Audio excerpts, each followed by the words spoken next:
Hello and a very warm welcome to my presentation. My name is Sasha Petrovic. I am an EMEA solution strategist, and today I'm going to talk about the strategic aspects which are often forgotten during the remote work planning journey. So in the next couple of minutes, I'm going to discuss and present some insights, best practices and use cases I've seen at my customer conversations during the last few years. I would like to start with a problem statement. When a problem occurs or when a change happens, we often start to immediately think about the solution first without really knowing what the underlying problem is, what the root causes were, or what the change implications are. Therefore, I really like Albert Einstein's statement saying that if he has 1 hour to solve a problem, he actually he spends 55 minutes to think about the problem and then only uses 5 minutes to really think about the solution. So this means that we have to shift our thinking and mindset to focus more on assessment and planning instead of the execution process. If you are doing a proper planning and assessment, this will allow and enable you to execute afterwards the processes more seamless and without friction. So the main goal of my session is actually to give you insights and also recommendations how to structure this 55 minutes in order to be able to afterwards execute smoothly all the activities in these 5 minutes. So what has changed? I'm sure you have seen many different graphs or slides. This one is from Gartner. Gartner indicates that after the pandemic, we will have an 80% increase of the remote workforce compared to the pre-pandemic situation. This means that we will have almost 50% of employees working from home or from anywhere, not in the office space. And obviously, this has a large or huge impact to your organization. But before we start to strategize or to plan, we need to do a proper assessment. As I said previously, we really need to understand the implications. So usually, and also one of the biggest problem is when IT approaches these initiatives alone, they have also a very restricted point of view because their responsibility area is the technology part. Other elements might got forgotten during this journey. So remote work goes beyond technology. Remote work has many different dependencies and also implications to other elements. Therefore, you need to work closely to different teams. You need to collaborate with other departments to solve the remote work initiative.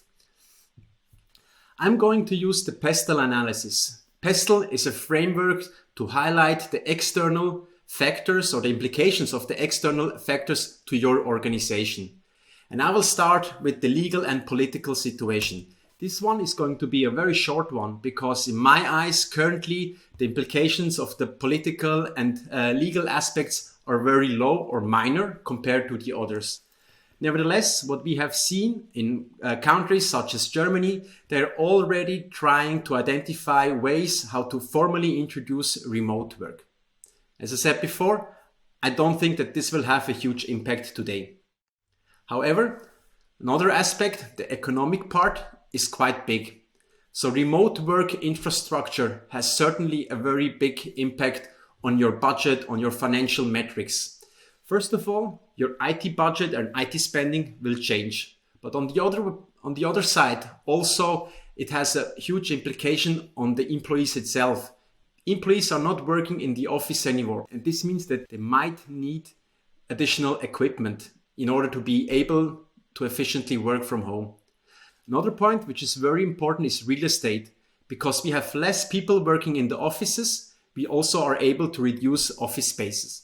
We have seen from many different vendors or many different companies announcing already last year that they will close branch offices or that they will shift even the headquarters to other locations. And this means that you are able to save costs in this regard.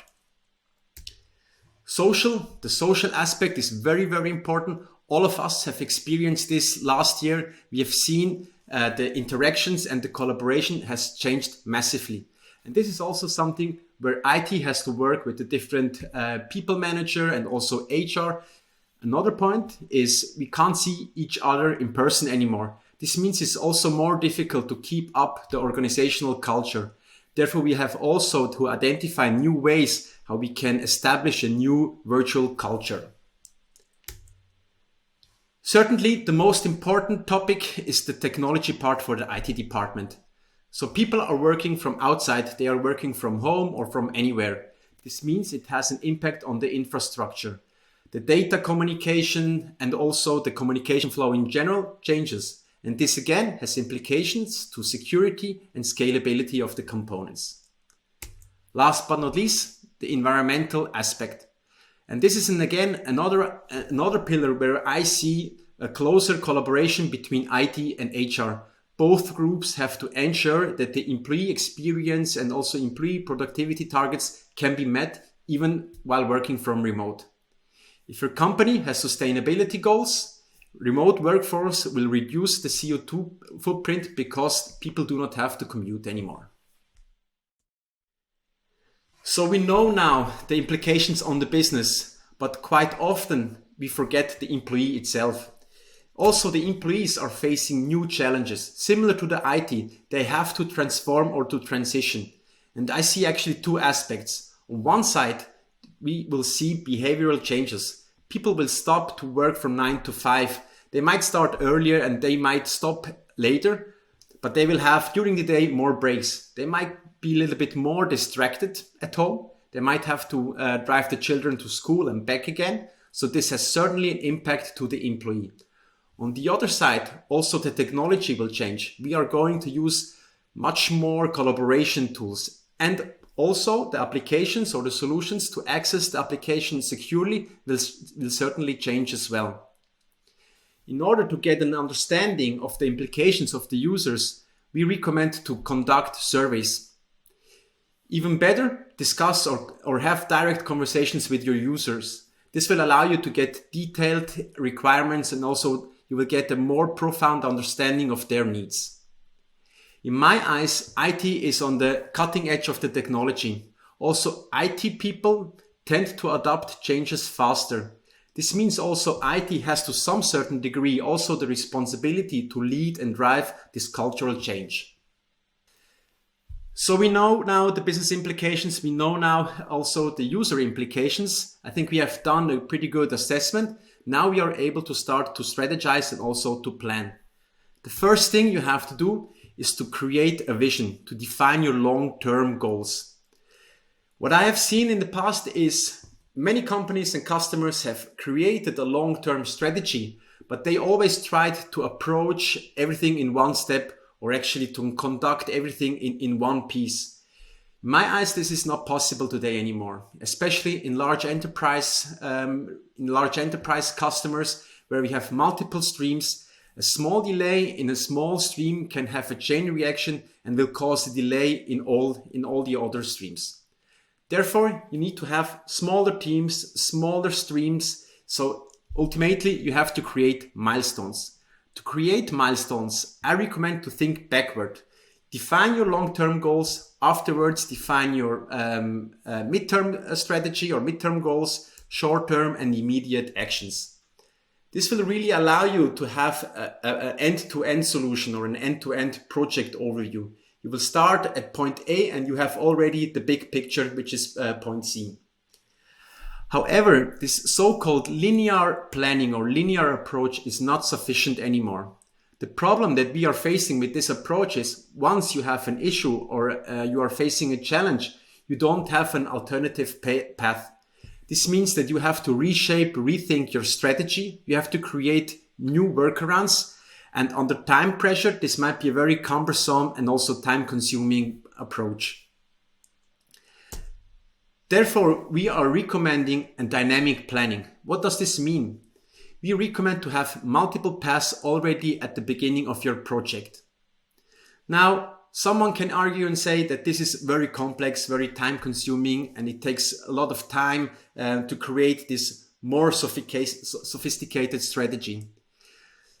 Also, obviously, a question is how to create these alternative paths. In my eyes, this is a very simple process. The only thing that you have to do is to ask one simple question. What can go wrong? Ask this question at every element, every segment, every milestone, or for every subject. you will automatically identify quite easily your risks, what can go wrong, but you will also be able to identify ways how you can mitigate this risk. Once you have found this way, you already automatically have also alternative paths. So this means dynamic planning will give you a higher flexibility, and also you are more agile. Also, this means that you are going to be able to react much quicker in unforeseen events. So we have done an assessment, a proper assessment. We have a clear understanding of the strategy. The next thing I would like to provide you is a vision, a future outlook. In my eyes, the future of work needs to be reimagined.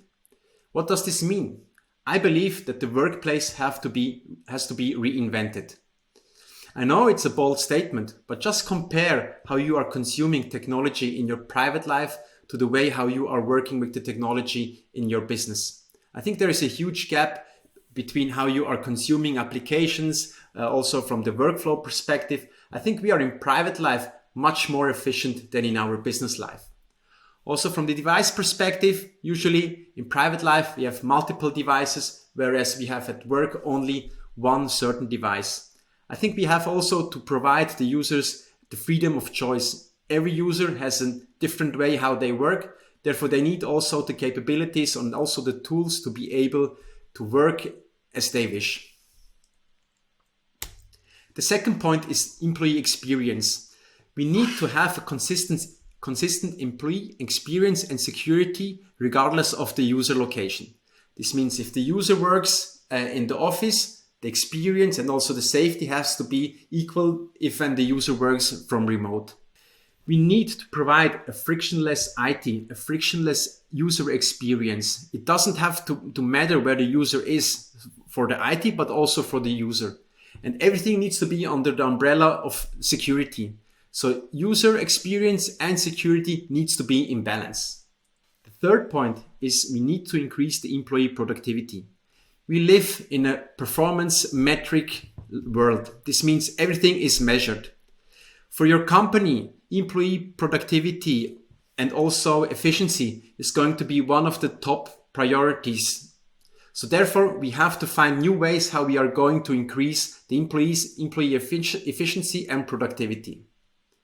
How to do this? In my eyes, we need to introduce automation and also artificial intelligence. This is the next big step in order to increase the employee productivity. I always compare this to the Industrial Revolution, where we have used machines in order to relieve the human so that the employee productivity can be increased. The same applies to the offices. Now we are using virtual machines. We are using machine learning, artificial intelligence, so that the users or the employees can focus on the more sophisticated works and activities. This is it already from my side. Thank you for your attention. I hope you have enjoyed the content. If you have any questions or comments, please do not hesitate to contact me via Twitter or LinkedIn.